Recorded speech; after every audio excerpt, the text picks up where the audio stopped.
শাড়িটা ধপ করে পড়ে গেল আহারাবের হাত থেকে। চারদিক কেমন ফাঁকা ফাঁকা লাগছে তার। নিশিতা তাকে ছেড়ে চলে গেছে। কোথায় গেছে? সে কি হারিয়ে ফেলল নিশিতাকে? বুকের বাম পাশে সূক্ষ্ম চিনচিনে ব্যথা অনুভব করছে আহারাব। চোখ দুটো লাল টকটকে হয়ে উঠেছে। বেকুল কণ্ঠে আহারাব হাঁক ছাড়ল, জিসান, গাড়ি বের কর। আমার ময়না পাখি বোধ হয় এখনও বেশি দূরে যেতে পারেনি। জিসান দ্রুত গাড়ি বের করল। আহারাবও বেরিয়ে পড়ল তাতে। নিশিতার বাবা আকরাম মিয়াও ধপ করে বসে পড়লেন সোফায়।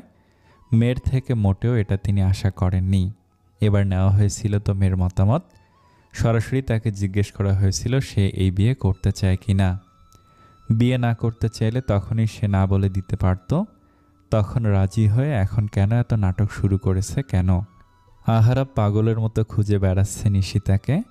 চারদিকে লোক লাগিয়ে দিয়েছে নিশিতাকে খোঁজার জন্য। গ্রাম শহর কোথাও বাদ রাখেনি সে, কিন্তু কোথাও নিশিতার কোনো খোঁজ নেই। যদি কেউ হারিয়ে যায় তাহলে তাকে খুঁজে পাওয়া যায়, কিন্তু যদি কেউ নিজে থেকে চলে যায় বা লুকিয়ে থাকে তাহলে তাকে কি হাজার খুঁজলেও এত সহজে খুঁজে পাওয়া যায়? আহারাব পাগল হয়ে যাচ্ছে, অস্থির হয়ে উঠেছে ধীরে ধীরে। সারা রাত ধরে খুঁজে চলেছে নিশিতাকে। কিছু খায়নি অবধি। জিসান বার কয়েক খাওয়ার জন্য বলেছে আহারাবকে, কিন্তু আহারাব শোনেনি তার কথা। সারা রাত পর ভোরের দিকে বাড়ি ফিরেছে আহারাব। ফিরতে চায়নি, জিসান জোর করে দিয়ে গেছে। এভাবে চলতে থাকলে হয়তো অসুস্থ হয়ে যাবে সে। এই সময় জিসানেরও খুব রাগ লাগছে নিশিতার ওপর। কেন সে এভাবে ছেড়ে গেল তার বসকে? কি এমন খামতি ছিল তার মধ্যে?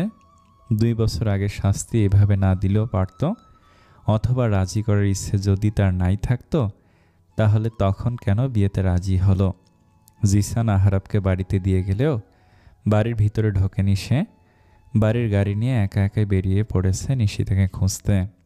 শহরের অলিতে গলিতে, রাস্তার চারিপাশে, গ্রামে চেনা পরিচিত সব জায়গায়, এমনকি ক্লাসমেটদের বাড়িতে যেখানে নিশিতার যাওয়ার কোনো চান্সই নেই, সব জায়গায় খুঁজে চলেছে নিশিতাকে। কোথায় যেতে পারে মেয়েটা? তাকে এভাবে ফাঁকি দিয়ে চলে গেল। আনমনে গাড়ি চালাচ্ছিল আহারাব। হঠাৎ সামনে একটা ট্রাক চলে এলো। দ্রুত গাড়ি ঘুরিয়ে নিল আহারাব। আকস্মিক ঘটনায় টাল সামলাতে না পেরে গাড়িটা একটা গাছের সাথে ঠেকল। আহারাবের কপাল গিয়ে ঠেকল গাড়ির স্টিয়ারিংয়ের সাথে। গুরুতর কোনো ক্ষতি না হলেও কপালে এক কোণে কেটে গেছে অনেকটা। রক্ত ঝরে পড়ছে। আহারাব কপালে হাত দিল, হাতটা আবার চোখের সামনে আনলো। লাল রক্তের অস্তিত্ব পেল হাতের ভাঁজে। মনে পড়ে গেল নিশিতার সাথে সেদিনের সেই ঘটনা, যেদিন একটুখানি কপাল কেটে যাওয়ায় নিশিতা তার কপালে একটা ওয়ান টাইম ব্যান্ডেজ লাগিয়ে দিয়েছিল। কোথায় সেই নিশিতা আজ? তার ছেলের হাসি হাসল আহারাব। 2 দিন পর আহারাব বাড়ি ফিরল বিধ্বস্ত অবস্থায়। ড্রয়িং রুমের সোফায় বসেছিল আয়েশা বেগম। ছেলের জন্য অপেক্ষা করছিলেন তিনি। ছেলের এমন বিধ্বস্ত অবস্থা দেখে কেঁদে উঠল তার মন। কপাল কেটে রক্ত শুকিয়ে আছে, চুলগুলো এলোমেলো, প্যান্টের পায়ের কাছে মাটি শুকিয়ে আছে, গায়ে জড়ানো এখনও সে বিয়ের পাঞ্জাবিটা এলোমেলো হয়ে আছে।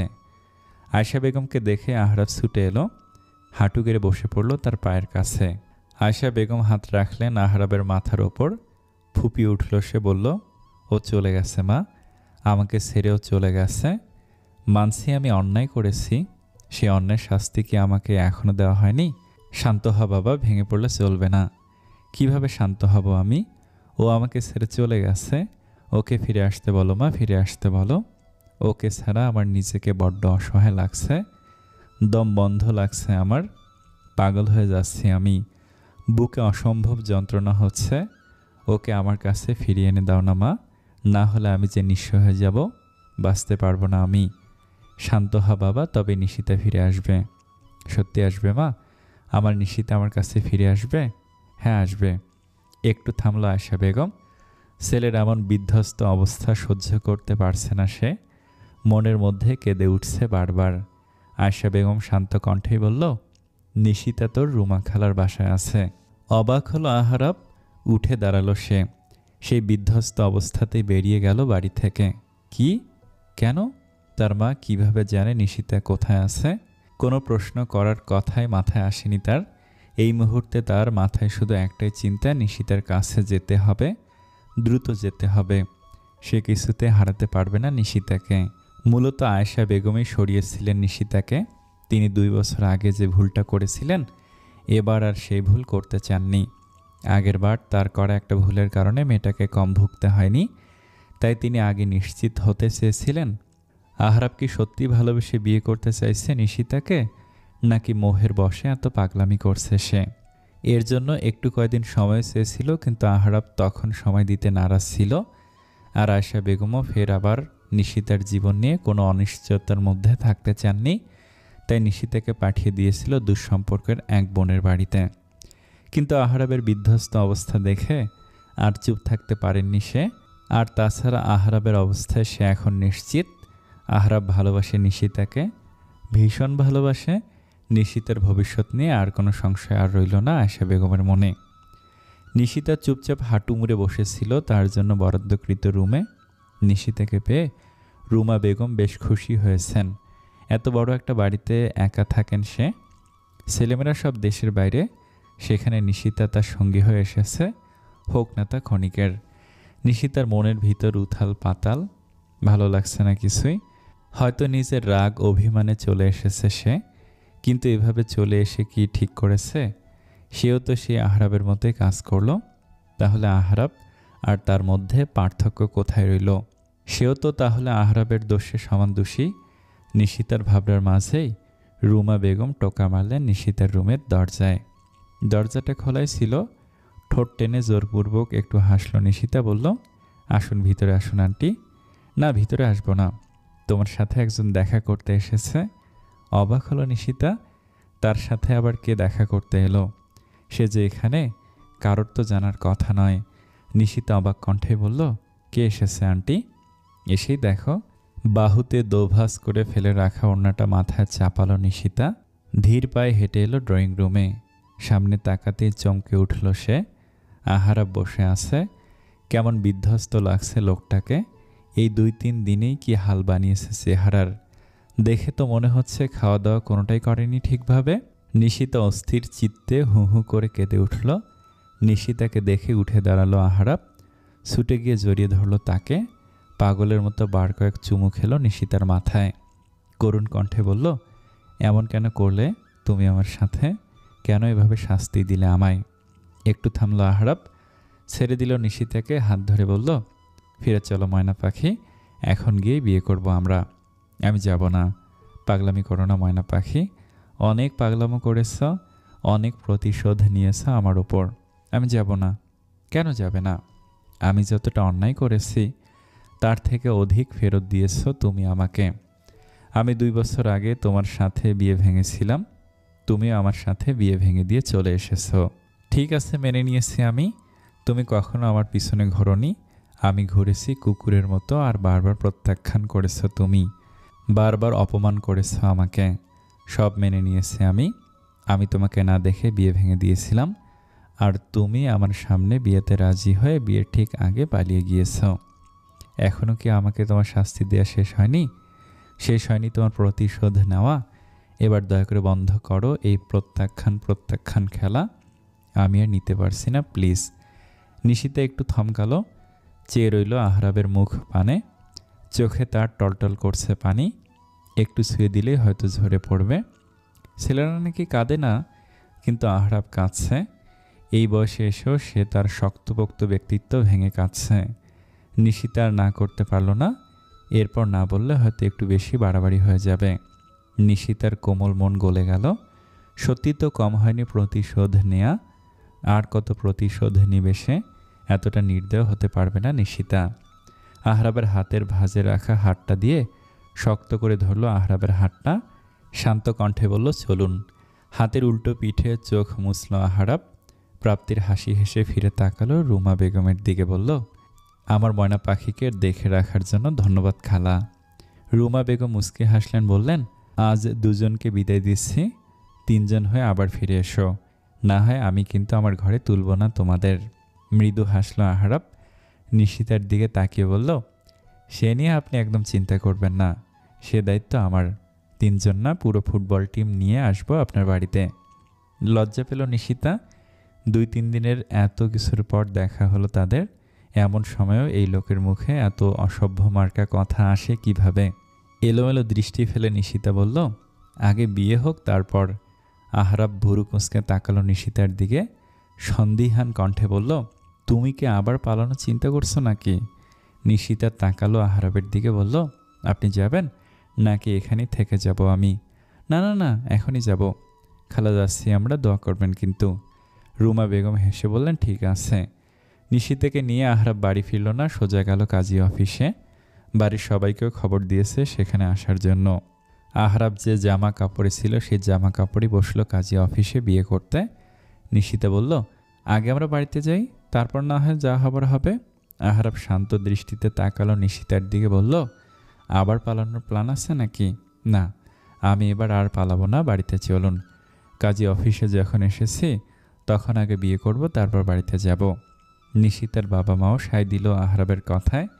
একবার তার মেয়ে যে কাণ্ড করেছে, আবার যদি তেমন কিছু করে তাহলে আর মান সম্মান কিছুই অবশিষ্ট থাকবে না। আগেরবার আহরাব বিয়ে ভেঙেছিল, তাতেও সম্মানহানি হয়েছে তার। আর এবার নিশিতা বিয়ে ভেঙে পালিয়েছে, তাতেও সম্মানহানি হয়েছে তার। এদের দুজনের প্রতিশোধ খেলায় গ্রামের মানুষের কাছে মুখ দেখানো দায় হয়ে পড়েছে আকরাম মিয়ার। সবার কথার কাছে হার মেনে নিয়ে অবশেষে এখানে এই অবস্থাতেই বিয়ে করতে বাধ্য হলো নিশিতা। পরিবারের সবার উপস্থিতিতেই বিয়ে হলো নিশিতার আহরাবের। তবে বিয়ে শেষে আর নিশিতাকে আশরাফ সাহেবের বাড়িতে যেতে দেয়নি আহরাব, নিজের বাড়িতে নিয়ে এসেছে। প্রথমে সবাই একটু দ্বিমত পোষণ করলেও শেষে মেনে নিয়েছে সবাই। আর আহরাব আর নিশিতার সাথে বাকি সবাইও চলে এসেছে এ বাড়িতে। সবাই মিলে একটা ছোটোখাটো আয়োজনের চিন্তা ভাবনার কথা ভেবে আয়েশা বেগম বললেন, তা সবাইকে সাথে করে নিয়ে এসেছ? বাসর ঘরে বসে আছে নিশিতা। মাথায় তার এক হাত টানা লম্বা ঘোমটা, গায়ে তার আহরাবের আনা লাল রঙা সেই বেনারসি শাড়িটা। নিশিতার ফর্সা শরীরে লাল রঙটা ফুটে উঠেছে। তার মধ্যে লীনা আবার একটু সাজিয়ে দিয়েছে আজ। ঠোঁটে টকটক করছে লাল রঙার লিপস্টিক, চোখে মোটা করে কাজল দিয়ে দিয়েছে। চুলগুলো খোঁপা করে খোঁপায় গুজে দিয়েছে দুটো লাল গোলাপ। ঘরটা খুব বেশি সাজানো হয়নি, এইটুকু সময় যতটুকু পারা গেছে ততটুকুই সাজানো হয়েছে। বাইরে চেঁচামেচির আওয়াজে শোনা যাচ্ছে। আহরাবের সাথে টাকা নিয়ে ঝগড়া করছে লীনা ওরা। নিশিতার বুকের মধ্যে টিপ টিপ আওয়াজ হচ্ছে। অজানা ভয় সংকোচ ঘিরে ধরেছে নিশিতাকে। কালো সে ছিল একা, আর আজ বিয়ে নামক পবিত্র বন্ধনে আটকা পড়ে জুড়ে গিয়েছে এক পুরুষের সাথে। এতদিনের পর পুরুষ আজ থেকে তার একান্তই ব্যক্তিগত পুরুষ। একটু পরেই খট করে দরজা খুলে ভিতরে ঢুকলো আহরাব। নিশিতা ঢোক গিলল। আহরাব দরজা আটকে দিয়ে নিশিতার কাছে গিয়ে বসল। নিশিতার হার্টবিট বেড়ে গেছে অসম্ভবভাবে। আহরাব কিছু বলল না, ঘোমটাটাও সরালো না, শুয়ে পড়ল নিশিতার কোলে। চুলের মধ্যে হাত চালাতে চালাতে বলল, চুলগুলো একটু টেনে দাও তো, মাথাটা খুব ধরেছে। কেঁপে উঠল নিশিতা, হাত দুটো গুটিয়ে নিল। হাত দিল না আহরাবের মাথায়।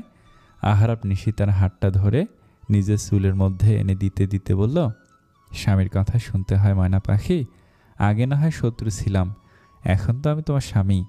নিশিতা কিছু বলল না, আনমনেই তার চুলের মধ্যে হাত বুলিয়ে দিতে লাগলো। আহরাব হঠাৎই ঘুরে গেল, মুখ গুজে দিল নিশিতার পেটে। এক হাতে কোমর জড়িয়ে ধরল নিশিতার। কেঁপে উঠল সে। আহরাবের উত্তপ্ত নিঃশ্বাস আশ্রে পড়ছে তার পেটের ভাঁজে। নিশিতা সরিয়ে দিতে চাইল আহরাবের মাথাটা, তবে সরল না আহরাব। উল্টো আরও শক্ত করে জড়িয়ে ধরল নিশিতার কোমরটা। করুণ কণ্ঠে বলল, আমাকে কখনো ছেড়ে যেও না ময়না পাখি, আমি জানি আমি অন্যায় করেছি। তোমার যত খুশি শাস্তি দাও আমাকে, তবে আমার কাছে থেকে দূরে গিয়ে নয়। নিশিতা শুনল আহরাবের কথা, বলল না কিছুই। আলতোভাবে চুল টেনে দিতে লাগলো তার। একটু বাদে আবার উঠে বসলো আহরাব। নিশিতার ঘোমটাটা ধীরে ধীরে টেনে তুলল। আস্তে আস্তে বেরিয়ে এলো নিশিতার লজ্জালু মুখখানা। আজ থেকে নিশিতা তার, আর কেউ তাকে কেড়ে নিতে পারবে না আহরাবের কাছ থেকে। নিশিতা আজ থেকে একান্তে আহরাবের। প্রশান্তির হাসি হাসল, বলল, লজ্জা পেলে তোমায় ভীষণ সুন্দর লাগে ময়না পাখি। নিশিতা আরও লজ্জা পেল, এলোমেলো দৃষ্টি ফেলে এদিক ওদিক তাকালো। আহরাব হাসল, বলল, শাড়ি পাল্টে জামা পরে এসো। কিন্তু আমি তো কোনো জামা কাপড় আনিনি। আপনি তো আমাকে কাজী অফিস থেকে সরাসরি এখানে নিয়ে এসেছেন। আহরাব হাত উঠিয়ে ওয়ার্ড্রোব দেখালো, বলল, ওখানে তোমার সব জামা কাপড় রাখা আছে। আমি এই 2 দিনে তোমার সব জামা কাপড়ও বাড়ি থেকে এখানে আনিয়ে রেখেছি, আর নতুন কিছু কিনেও রেখেছি। তোমার যেটা ইচ্ছে পরে এসো। নিশিতা উঠে দাঁড়ালো, ওয়ার্ড্রোব থেকে একটি ধূসর রঙা 3 পিস বের করে হাতে নিল। একটু ইতস্তত করে বলল, আপনি পাল্টাবেন না? মৃদু হাসলো আহরাব, বলল, আমি রুমে পাল্টে নিচ্ছি, তুমি ওয়াশরুমে পাল্টাও। আর হ্যাঁ, অজু করে বের হবে। নিশিতা ধীর কণ্ঠে বলল, আচ্ছা। একটু বাদে অজু করে মাথায় ওড়না পেঁচিয়ে বেরিয়ে এলো নিশিতা। আহরাব তার দিকে তাকালো একবার, অতঃপর ওয়াশরুম থেকে অজু করে 2টো জায়নামাজ বিছিয়ে নিল পাশাপাশি। নিশিতাকে নামাজে দাঁড়াতে বলে নিজেও দাঁড়িয়ে পড়ল। নামাজ পড়া শেষে আহরাব শুয়ে পড়ল বিছানায়। নিশিতা জায়নামাজ 2টো গুছিয়ে উঠে দাঁড়ালো। বড্ড ইতস্তত করছে সেও কি এই বিছানায় ঘুমাবে? কেমন যেন লাগছে। এভাবে হঠাৎ করে একজন পুরুষের সাথে এক বিছানায়, হোক সে তার স্বামী। নিশিতা হাত কষলে কিছু বলবে তার আগে আহরাব এক হাত বাড়িয়ে বলল, কাছে এসো। কেন? এত প্রশ্ন করছো কেন? এসো না। না, দেখো, আমি জুনিয়র ময়না পাখিকে আনার জন্য আর কয়েকটা দিন অপেক্ষা করতে চাইছি, তোমার 18 বছর হওয়া পর্যন্ত। এখন তুমি প্লিজ আমাকে আজই জুনিয়র ময়না পাখিকে আনার ব্যবস্থা করতে বাধ্য করো না। নিশিতা চোখ ছোট ছোট করে আহরাবের দিকে তাকালো। আহরাব এক হাতে নিশিতাকে টেনে বুকের ওপর নিয়ে নিল। ট্রাউজারের পকেট হাতড়ে একজোড়া কাপল রিং বের করে আনলো। নিশিতাকে বুকে নিয়েই তার হাতটা ধরল। সযত্নে আংটিটা পরিয়ে দিল নিশিতার হাতে। অন্য আংটিটি নিশিতার হাতে দিয়ে নিজের হাত বাড়িয়ে দিল। বলল, পরিয়ে দাও। সাবধান, পারবো না বলবে না। নিশিতা তাকালো আহরাবের হাতের দিকে। নিঃশব্দে তার হাতে পরিয়ে দিল আংটিটি। আহরাব আষ্টে পৃষ্ঠে জড়িয়ে ধরল নিশিতাকে, যেন একটু ছাড়া পেলেই পালিয়ে যাবে সে। নিশিতার দম যেন আটকে আসছে, এত শক্ত করে ধরে আছে কেউ। নিশিতা বিরস কণ্ঠে বলল, ছাড়ুন। ছাড়ব না, দম আটকে আসছে আমার। আসুক, এখন থেকে এভাবে ঘুমানোর অভ্যেস করে নাও। চুপ হয়ে গেল দুজনই। তার দিকে পিনপত নীরবতা। হঠাৎ নীরবতা ভেঙে আহরাব ডেকে উঠল, ময়না পাখি। নিশিতা আহরাবের বুকে মাথা রেখে উত্তর দিল, আমাকে কখনো ছেড়ে যেও না। নিশিতা বলল না কিছুই, চুপ করে শুনল শুধু। আহরাব নিশিতার চুলের ভাঁজে একটা চুমু খেলো, বলল, ঘুমাও এখন। আমার মতো এই 2 দিন তুমিও যে ঘুমাওনি সে আমার জানা। সকালের আলো ফুটতে শুরু করেছে একটু একটু। এখনও পুরো শহর জেগে ওঠেনি সম্পূর্ণভাবে। বাইরে সকালে শীতল হাওয়া বইছে, পাখিদের কিচিরমিচির বাক শোনা যাচ্ছে। আহরাবের ঘুম ভেঙে গেল হঠাৎই। চোখ বন্ধ রেখে পাশে হাতড়ে খুঁজল নিশিতাকে। কোথায় নিশিতা? এখানেই তো ছিল। চোখ বন্ধ রেখে ঘুমু ঘুমু কণ্ঠে ডাক দিল, ময়না পাখি, ও ময়না পাখি। কোনো সারা শব্দ নেই নিশিতার। বুকের ভিতরটা ধক করে উঠল আহরাবের। চট করে চোখ খুলল সে, দ্রুত উঠে বসল। নিশিতা কোথায় গেল? আবার তাকে ছেড়ে চলে যায়নি তো? বিছানা ছেড়ে খুঁজতে লাগলো চারিদিকে। ওয়াশরুমের দরজা খোলা, নিচে, বাগানে, আয়শা বেগম, লিনা, বাড়ির প্রতিটি ঘরে খুঁজে এসেছে নিশিতাকে। কোথাও নেই সে। আহরাব অস্থির হয়ে উঠেছে, আবার পাগল পাগল লাগছে তার। কাল রাতে তার পাশেই তো ঘুমিয়েছিল মেয়েটা, এত সকাল সকাল উঠে কোথায় গেল? আহরাবের চিন্তার মধ্যে হঠাৎ দৌড়ে এলো রিনা। হাঁপাতে হাঁপাতে বলল, নিশিতা আপু ছাদে। আহরাব দৌড়ে উঠল ছাদে। নিশিতা পিছন ঘুরে দাঁড়িয়ে আছে। আহরাব দৌড়ে গিয়ে পিছন থেকে জড়িয়ে ধরল নিশিতাকে। আকস্মিক ঘটনায় হকচকিয়ে উঠল নিশিতা। ভয় পেল কিছুটা। এত সকালে তো কারো ঘুম ভাঙার কথা নয়, তাহলে কে এলো? আহরাব জোরে জোরে দম ফেলছে। নিশিতা বুঝল আহরাব এসেছে। নিশিতা নিজেকে স্বাভাবিক করে বলল, ভয় পাইয়ে দিয়েছিলেন একদম। এভাবে কেউ করে? আর একটু হলেই তো আক্কা পেতাম। চুপ, একদম বাজে কথা বলবে না। একটু থামলো আহরাব, অতঃপর বলল, আমাকে না বলে এসেছো কেন? আপনি ঘুমাচ্ছিলেন তাই ডাকিনি। তাই বলে না বলে চলে আসবে? ঘুম থেকে উঠে তোমাকে না দেখে আমার কি অবস্থা হয়েছিল জানো তুমি? নিশিতা পিছন ঘুরে দাঁড়ালো, বলল, কি ভেবেছিলেন আবার পালিয়ে গিয়েছিলাম আমি? ভয় নেই, আর পালাবো না আমি। আহরাব শক্ত করে আঁকড়ে ধরল নিশিতাকে, বলল, কোথাও যেতে দেব না তোমাকে আমি। তুমি আমার কাছেই থাকবে, আমার পাশে। ড্রয়িং রুমে বসে আছে নিশিতা। পাড়া প্রতিবেশীরা এসে এসে দেখে যাচ্ছে নিশিতাকে। এভাবে হুট করে বিয়েটা হয়ে যাওয়ায় কাউকেই ঠিকভাবে খবর দেওয়া হয়নি। হঠাৎ করে এক প্রতিবেশী মহিলা আয়েশা বেগমকে বললেন, কি সুন্দর সোনার টুকরো ছেলে আপনার, তার জন্য এমন একটা গাইয়া মেয়ে বিয়ে দিয়ে নিয়ে এলেন। ছেলে বিয়ে করাবেন, আমাদের বলতে পারতেন, আমরা আরও ভালো মেয়ে এনে দিতাম। তার জন্য এমন একটা আনকালচার গ্রাম্য মেয়ে নিয়ে আসবেন। শহরের হালচাল বুঝবে এ মেয়ে, শহরের এই পরিবেশে কিভাবে সংসার করে খাবে। বলি কি ভাবি, শহর আর গ্রামে কিন্তু আলাদা একদম। শুধু সুন্দরী হলেই কি হবে, সংসার করেও তো খেতে হবে। আহরাব তখনই নেমে আসছিল উপর থেকে। মহিলার কথা শুনে থমকে দাঁড়ালো সে। বলল, আহারে আন্টি, আঙ্কেলের জন্য আমার ভীষণ কষ্ট হচ্ছে। আপনাদের যখন বিয়ে হয়েছিল শুনেছি, তখন আপনিও নাকি গ্রামে থাকতেন। এত বছর নিশ্চয় আপনি সংসার করে খেতে পারেননি।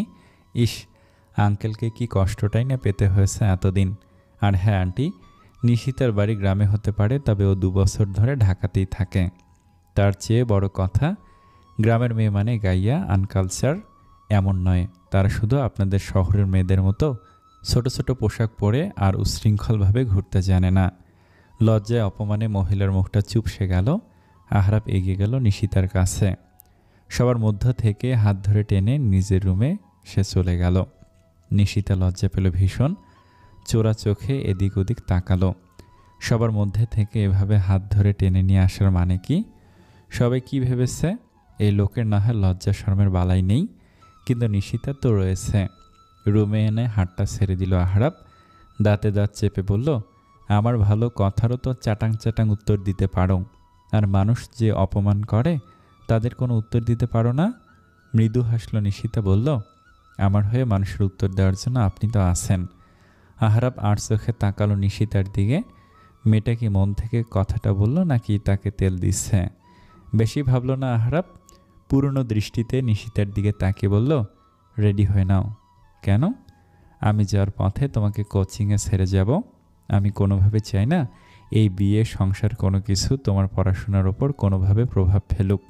ঠিকভাবে পড়াশোনা করে তোমাকে অনেক বড় উকিল হতে হবে। তো হ্যাঁ, উকিল হয়ে প্রথমেই আমি আপনাকে জেলের ভাত খাওয়াবো। ঠোঁট বাঁকিয়ে হাসলো আহরাব। বলল, তুমি সাথে থাকলে আমি জেলের ভাত খেতেও রাজি। ভেংসি কাটল নিশিতা। জামা কাপড় নিয়ে ঢুকে গেল ওয়াশরুমে। সময় বয়ে চলছে আপন গতিতে। দেখতে দেখতে কেটে গেছে বেশ কয়েকটা দিন। আহরাব আর নিশিতার খুনসুটিতে ভালোই কেটেছে এই কটা দিন। এখন ঘড়িতে 11টা 30, আর মাত্র 30 মিনিট পরই রাত 12টা বাজবে। আর রাত 12টা বাজলে নিশিতার জন্মদিন, অর্থাৎ নিশিতা 18 বছরে পদার্পণ করবে। আহরাব রুমের এই মাথা থেকে ওই মাথায় পায়চারি করছে আর বারবার দেয়ালে টাঙানো ঘড়িটার দিকে তাকাচ্ছে। নিশিতা বিছানায় শুয়ে ভুরু কুঁচকে তাকিয়ে আছে তার দিকেই। ঘুম পাচ্ছে তার, কিন্তু আহরাবের করা নির্দেশ, আজ কিছুতেই ঘুমাতে পারবে না নিশিতা। নিশিতা উঠে দাঁড়ালো, ঢুকে পড়লো ওয়াশরুমে। ঘুমে তার চোখ বন্ধ হয়ে আসছে। একটু চোখে মুখে পানি দিয়ে আসা যাক। একটু পরেই তোয়ালে নিয়ে চোখ মুখ মুছতে মুছতে ওয়াশরুম থেকে বেরিয়ে এলো নিশিতা। হঠাৎ কোথা থেকে আহরাব ঝড়ের গতিতে এসে নিশিতার ঠোঁটে বসিয়ে দিল নিজের ঠোঁট জোড়া। নিশিতা চমকে গেল, থমকালো, ভড়কে গেল, বিস্ফোরিত দৃষ্টিতে তাকালো আহরাবের দিকে। আহরাবের সেদিকে কোনো খেয়াল নেই। সে চোখ বন্ধ করে নিশিতার উষ্ণ মধু সুধা পান করতে ব্যস্ত। আকস্মিক ঘটনায় নিশিতাও জমে গেছে। মস্তিষ্ক সম্পূর্ণ ফাঁকা হয়ে গেছে। মূর্তির মতো দাঁড়িয়ে আছে সে। মিনিট খানেক পর নিশিতাকে ছেড়ে দিল আহরাব। আলতোভাবে জড়িয়ে ধরে বলল, শুভ জন্মদিন ময়না পাখি। নিশিতা যেন এখনো কোনো ঘোরের মধ্যে রয়েছে। আহরাব হাত ধরে টান দিল নিশিতার, বলল, চলো। অবশেষে ঘোর কাটল তার। বলল, কোথায়? আমি যেথায় নিয়ে যাব সেথায়। কোথায় নিয়ে যাবেন আপনি? সারপ্রাইজ। আর কিছু বলতে দিল না নিশিতাকে। হাত ধরে টেনে নিয়ে যেতে লাগলো নিজের সাথে। গাড়িতে বসিয়ে নিশিতাকে নিয়ে এলো এক নদীর পাড়ে। নদীর ঘাটে একটা নৌকা বাঁধা। নিশিতার হাত ধরে গাড়ি থেকে নামালো আহরাব। অতঃপর নৌকার কাছে গিয়ে নৌকায় বসিয়ে দিল তাকে। নিজে উঠে পড়ল নৌকায়। বৈঠা হাতে বাইতে শুরু করলো নৌকাটা। একটু বাদেই নদীর মাঝখানে উপস্থিত তারা। আহরাব বৈঠা বাওয়া থামিয়ে দিল। পকেট থেকে একটা দিয়াশালা বের করে একে একে জ্বালিয়ে দিতে শুরু করলো নৌকার চারপাশে আর ভিতরে রাখা প্রদীপগুলো। মুহূর্তে আলোকিত হলো নৌকাটা। নিশিতা অবাক হলো। নদীর মাঝে এভাবে প্রদীপ জ্বালানো নৌকায় তারা দুজন, মনে হচ্ছে যেন অজানা কোনো এক পৃথিবীতে চলে এসেছে তারা। আবেগে আপ্লুত হয়ে পড়ল সে, চোখ দুটো তার ছলছল করে উঠল। আহারাব এগিয়ে এলো, বলল, 1 মিনিট। নৌকার ছাউনির ভেতর থেকে বের করে আনলো একটা কেক। নিশিতার সামনে রাখলো কেকটি, তার ওপর একটি মোমবাতি জ্বালিয়ে হাসি মাখা মুখে বলল, শুভ জন্মদিন ময়না পাখি। এবার ফুপিয়ে উঠল নিশিতা। এত ভালোবাসাও তার কপালে ছিল। সে কখনো ভাবেনি তার জন্য কেউ এমনটা করবে। ছোটবেলা থেকে সে বড্ড চুপচাপ স্বভাবের। কখনো সে মুখ ফুটে কোনো কথাও বলতে পারেনি, প্রকাশ করতে পারেনি নিজের ইচ্ছেগুলো। আর কখনো কেউ তার ইচ্ছে অনিচ্ছার কথা জানতেও চায়নি। নিশিতার কান্না দেখে অস্থির হয়ে পড়ল আহারাব। হাত বাড়িয়ে নিজের বাহু ডোরে আগলে নিল নিশিতাকে, বলল, এ কি, আমার ময়না পাখি কাঁদছে কেন? আজকের দিনে আমার ময়না পাখির চোখের এক ফোঁটা পানিও আমি কিন্তু সহ্য করব না। আরও ফুপিয়ে উঠল নিশিতা। আহারাব বলল, এ কি, কান্নার বেগ তো আরও বাড়ছে। আমি কথা বলেই ভুল করে ফেললাম নাকি? কান্না থামা ময়না পাখি। নিশিতা কান্না থামালো না, শুধু ফুপিয়ে যাচ্ছে। আহারাব আর একটু এগিয়ে এলো, কানের কাছে মুখ নিয়ে বলল, কান্না না থামালে কিন্তু ঠোঁটে চুমু খাবো আমি। থেমে গেল নিশিতা, গোল গোল চোখে তাকালো আহারাবের দিকে। আহারাব ঠোঁট বাঁকিয়ে হাসল। মোমবাতি জ্বালানো কেকটা এনে সামনে ধরল নিশিতার, বলল, ফু দাও। নিশিতা ফু দিল। বাচ্চাদের মতো হাতে তালি দিল আহারাব। একটা ছুরি ধরিয়ে দিল নিশিতাকে, বলল, কেকটা কাটো। নিশিতা কেকটা কেটে এক টুকরো তুলে মুখের সামনে ধরল আহারাবের। আহারাব নিঃশব্দে খেল। তারপর নিজে এক টুকরো কেটে ধরল নিশিতার মুখের সামনে। নিশিতা মুখ বাড়াতেই কেক সরিয়ে নিল আহারাব। কেকের জায়গায় নিজের মুখ রাখল সে। নিশিতা মুখ বাড়াতেই ঠোঁট পড়ল আহারাবের ঠোঁটের ওপর। হকচকিয়ে উঠল নিশিতা, দ্রুত সরে গেল। শরীর দুলিয়ে হেসে উঠল আহারাব। ঠোঁট মুছতে মুছতে ভুরু কুঁচকে তাকালো নিশিতা, বলল, আপনি একটা অসভ্য বাজে লোক। বউয়ের ভালোবাসা পেতে যদি অসভ্য বাজে হতে হয় হলাম, সমস্যা কি? তবু বউয়ের ভালোবাসা তো পাবো। বাড়ি ফিরবেন কখন? ভাবছি আজ আর বাড়ি ফিরব না। এই নৌকায় খোলা আকাশের নিচে তোমার সাথে আজ রাতটা কাটিয়ে দেব। নিশিতা হাসল। নৌকার পাটাতনে শুয়ে পড়ল সে, বলল, মন্দ হয় না।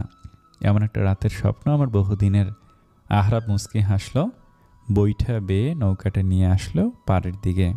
দড়ি দিয়ে একটা গাছের সাথে বাঁধল নৌকাটি, যাতে স্রোতের টানে আবার দূরে কোথাও ভেসে না যায় তারা। অতপর নিশিতার গা ঘেঁষে শুয়ে পড়ল।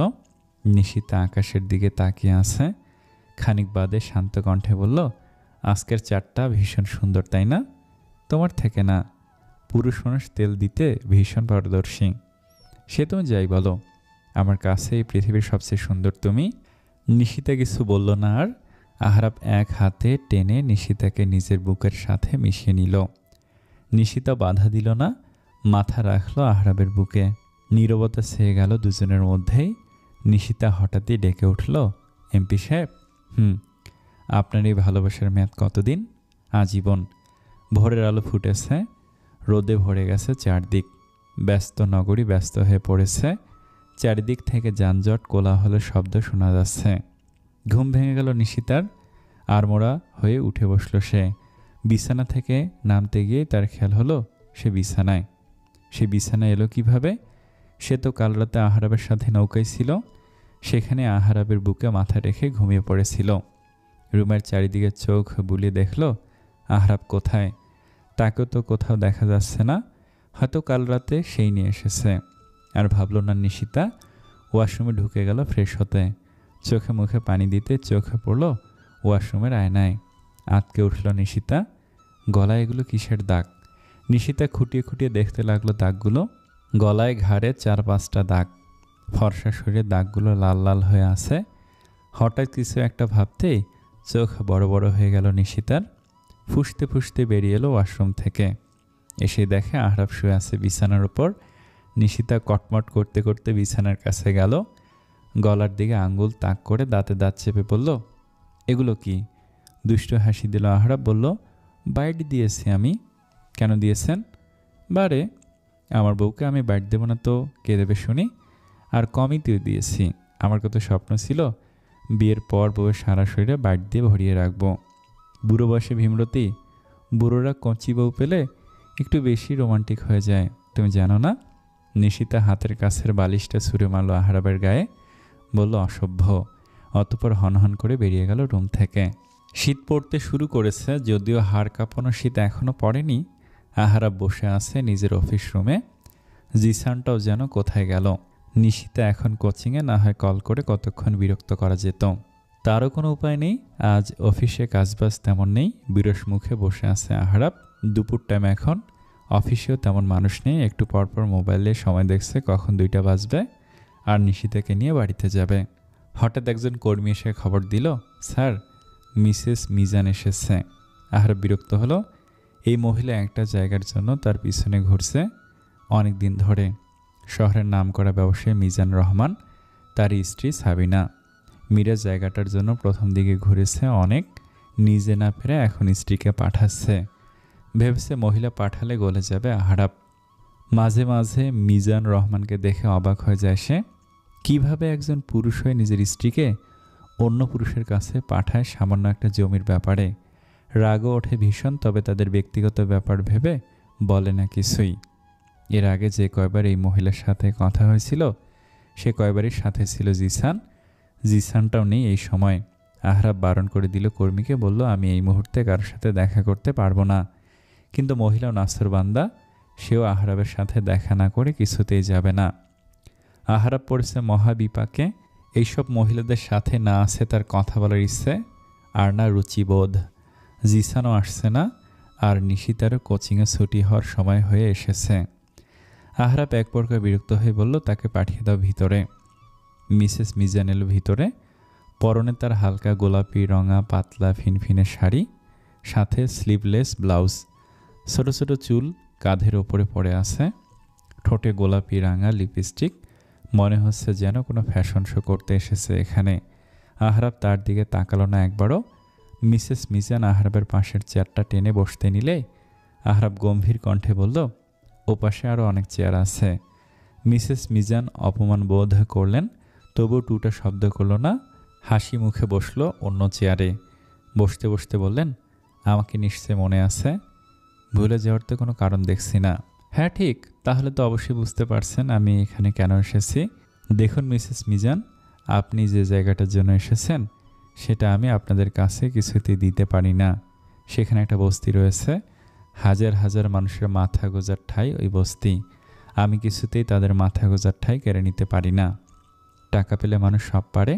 অনেক টাকা দেব আপনাকে, দরকার হলে আমাদের প্রজেক্টের শেয়ার দেব আপনাকে। আহরাবের রাগ উঠছে ভীষণ, রাগে কপালের রগ ফুলে উঠেছে যেন। তবুও সে নিজেকে নিয়ন্ত্রণে রেখেছে। নারীদের সে যথেষ্ট সম্মান করে, তাই এই মুহূর্তে সে মোটেই খারাপ ব্যবহার করতে চাইছে না এই নারীর সাথে। জোরপূর্বক ঠোঁট একটু প্রসারিত করলো আহরাব, বলল, টাকার অফার তো কম করলে না, আর আমি বারবারই রিজেক্ট করেছি, তাই আবার টাকার অফার দেওয়ার আগে একটু লজ্জাবোধ হওয়া উচিত ছিল আপনার। মিসেস মিজান উঠে দাঁড়ালেন, একটু এগিয়ে আহরাবের কাছে গেল। পাতলা ফিনফিনে শাড়ির আঁচলটা একটু নামিয়ে বলল, ভেবে দেখবেন একবার। এবার আর নিজেকে নিয়ন্ত্রণ করতে পারল না আহরাব। উঠে দাঁড়ালো সে। রাগে চল শক্ত হয়ে আসছে তার। হাত দুটো মুষ্টিবদ্ধ করে নিল। দাঁতে দাঁত চেপে বলল, ঘরে সুন্দরী বউ রেখে এসেছি, তাকে রেখে আপনাদের মতো বাজারি মেয়েদের দিকে তাকালেও অপবিত্র হয়ে যাবে আমার চোখ। মিসেস মিজান শাড়ির আঁচলটা ঠিক করে নিল, বলল, আপনি কিন্তু আমাকে অপমান করছেন। আপনাদের মতো রাস্তার মেয়েদের আবার মান আছে নাকি যে অপমান করব? কথাটা শেষেই হুঙ্কার দিয়ে উঠল আহরাব, বলল, এখনও ভালো ভালো বলছি, বেরিয়ে যান আমার অফিস থেকে, না হয় আমি থাপড়ে বের করব। মিসেস মিজান অগ্নিদৃষ্টিতে তাকালো আহরাবের দিকে, বলল, কাজটা আপনি মোটেও ভালো করলেন না মিস্টার আহরাব ইশতিয়াক, এর খেসারত আপনাকে দিতেই হবে। এবার দেখুন আমি কি করতে পারি। আরে যা যা, তুই যা পারিস করে নিস। মিসেস মিজান একবার তাকালো আহরাবের দিকে, অতবার ফুঁসতে ফুঁসতে বেরিয়ে এলো আহরাবের অফিস থেকে। অফিসের বাইরে এসে চিৎকার চেঁচামেচি জুড়ে দিল। কান্নার অভিনয় করে বলা শুরু করলো, এমপি আহরাব ইশতিয়াক আমার শ্লীলতাহানির চেষ্টা করেছে। মুহূর্তে আহরাবের অফিসের সামনে ভিড় জমে গেছে। এক একজন এসে এক এক কথা বলছে। কেউ কেউ সান্ত্বনা দিচ্ছে মিসেস মিজানকে, কেউ পুলিশ ডাকছে, কেউ মিডিয়া রিপোর্টারদের খবর দিচ্ছে। কি আর করার, দেশের আইন আদালত মানুষ সবাই নারীদের পক্ষে, আর এরই সুযোগ লুটে নিচ্ছে এই ধরনের কিছু নারী। আর এদের কারণে সত্যিকার অর্থে যদি নারীদের সাথে কিছু ঘটেও তাহলে বিশ্বাস করতে চায় না কেউ। কিছুক্ষণের মধ্যেই বিক্ষোভ লেগে গেছে আহরাবের অফিসের সামনে। কেউ কেউ ঢিল ছুড়ছে আহরাবের অফিসের দিকে। বেশ কিছু মানুষ জমে স্লোগান দিচ্ছে, এমপি আহরাব হায় হায় হায় হায়। আহরাব সব কিছুই পর্যবেক্ষণ করছিল জানালা থেকে। আহরাব বুঝলো এটা মিসেস মিজানের একার কাজ নয়, এর পিছনে আরও কারো হাত রয়েছে, আর সব কিছুই পূর্ব পরিকল্পিত। না হয় এত তাড়াতাড়ি এত কিছু হওয়া সম্ভব নয়। জিসান খবর পেয়ে ছুটে এসেছে। হন্তদন্ত হয়ে আহরাবের অফিস রুমের ভিতরে ঢুকলো। আহরাব জানালার পাশে দাঁড়িয়ে আছে। জিসান হাঁপাতে হাঁপাতে বলল, স্যার, বাইরের অবস্থা ভালো নয়। মানুষ অফিসের চারদিক ঘিরে রেখেছে, পুলিশও তাদের সামলাতে হিমশিম খাচ্ছে। প্রেস মিডিয়া ঘটনাকে আরও রংচং মেখে প্রকাশ করছে। পুরো দেশ উত্তাল হয়ে উঠেছে। আহরাব টেবিল থেকে মোবাইলটা হাতে নিল। মোবাইলের সময় দেখে বলল, প্রায় 6টা বেজে গেছে। আমার ময়না পাখি নিশ্চয়ই আমার জন্য অপেক্ষা করছে। আমার বাড়ি যাওয়ার ব্যবস্থা করো তাড়াতাড়ি। জিসান কিছুটা অবাক হলো, তবে কিছু বলল না, বেরিয়ে গেল রুম থেকে। মিনিটখানেক বাদে ফিরে এলো সে। জিসানের সাথে বেরিয়ে এলো আহরাব। সবার সামনে থেকেই সিনা টান করে মাথা উঁচু করে গাড়িতে উঠে বসল সে। পুলিশ রাস্তার দুই পাশে মানুষদের আটকে রেখেছে। প্রেস মিডিয়া ছবি তুলছে অনবরত। আহরাব পাত্তা দিল না কোনো কিছুতেই। জিসান বসলো ড্রাইভিং সিটে। মুহূর্তে গাড়ি স্টার্ট দিয়ে সাই সাই বেগে ছুটল তারা। গাড়ি চালাতে চালাতে জিসান প্রশ্ন করলো, আপনার নামে যে এত বড় অপবাদ উঠেছে, তাতে পুলিশ আপনাকে গ্রেফতার না করে সাহায্য কেন করলো? ও তুই বুঝবি না, বোঝার বয়স হয়নি তোর। গাড়ি চালা তাড়াতাড়ি, আমার ময়না পাখির কী অবস্থা কে জানে। জিসান আর কথা বাড়ালো না, গাড়ি চালালো দ্রুত গতিতে। ঘণ্টাখানেকের মধ্যে তারা পৌঁছে গেল বাড়িতে। আহরাব গাড়ি থেকে নেমেই হন্তদন্ত হয়ে বাড়িতে ঢুকলো। তার মাথায় এখন পৃথিবীর আর কোনো চিন্তা নেই, সব চিন্তা শুধু নিশিতাকে নিয়ে। নিশিতা আবার তাকে ভুল বুঝবে না তো? এখন তাদের সম্পর্কটার কিছুই ঠিক হয়নি। দুজনের কাছাকাছি আসা হয়নি, একসাথে হাতে হাত রেখে হাঁটা হয়নি, একে অপরকে খুব ভালোভাবে বুঝে ওঠা হয়নি। এই সময় এমন একটা ঘটনা শুনলে তাকে ভুল বুঝতেই পারে নিশিতা। এমনিতেই তো তাকে নিয়ে নিশিতার মনে তিক্ততার অভাব নেই। আহরাব ঢুকে দেখলো সবাই বসে আছে ড্রয়িং রুমে। আহরাবের খবর শুনে আশরাফ সাহেব সবাইকে নিয়ে ছুটে এসেছে। টিভিতে লাইভ সম্প্রচারিত হচ্ছে আহরাবের অফিসের সামনে সব ঘটনাগুলো। আহরাব একবার চোখ বোলালো ড্রয়িং রুমে, কোথাও নিশিতা নেই। অতঃপর প্রশ্ন করলো, নিশিতা কোথায়? সবাই অবাক হয়ে ফিরে তাকালো আহরাবের দিকে। এতক্ষণ সবাই টিভির দিকে এতটাই মগ্ন ছিল যে আহরাবকে খেয়ালই করেনি। আহরাবকে দেখে আয়েশা বেগম ছুটে এলেন। অস্থির কণ্ঠে বলল, তুই ঠিক আছিস তো বাবা? তোর কিছু হয়নি তো? আহরাব শান্ত কণ্ঠে বলল, আমি একদম ঠিক আছি মা, তুমি চিন্তা করো না। অতঃপর আহরাব আবার প্রশ্ন করল, নিশিতা কোথায়? মাহবুব দাঁত দিয়ে নখ কামড়াতে কামড়াতে উত্তর দিল, ভাবি রুমে আছে। আহরাব দাঁড়ালো না, এক পটকা দৌড়ে গেল রুমে। নিশিতা আনমনে দাঁড়িয়েছিল জানালার কাছে, দেখছিল ব্যস্ত নগরীটিকে। আহরাব পিছন দিক থেকে জড়িয়ে ধরল নিশিতাকে। আহরাবের উত্তপ্ত নিঃশ্বাস আশ্রে পড়ছে নিশিতার ঘাড়ের ওপর। নিশিতা মৃদু হাসল, পিছন ঘুরে বলল, এমপি সাহেবের মুখ চোখ দেখি শুকিয়ে গেছে। খাওয়া দাওয়া হয়নি বুঝি এখনও? আপনি ফ্রেশ হয়ে আসুন, আমি খাবার দিচ্ছি। অবাক হলো আহরাব, তাহলে কি নিশিতা এখনও কিছু শোনেনি?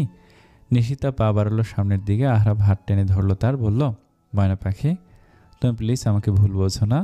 আমি জানি আমি অন্যায় করেছি বা আমি খারাপ, কিন্তু আমি এতটাও খারাপ নই যে এমন জঘন্যতম একটা কাজ করব।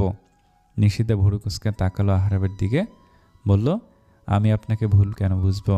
ও, আপনি বোধহয় আপনাদের অফিসে ঘটে যাওয়া ঘটনার কথা বলছেন। কি যেন মহিলার নাম? হ্যাঁ হ্যাঁ, সাবিনা।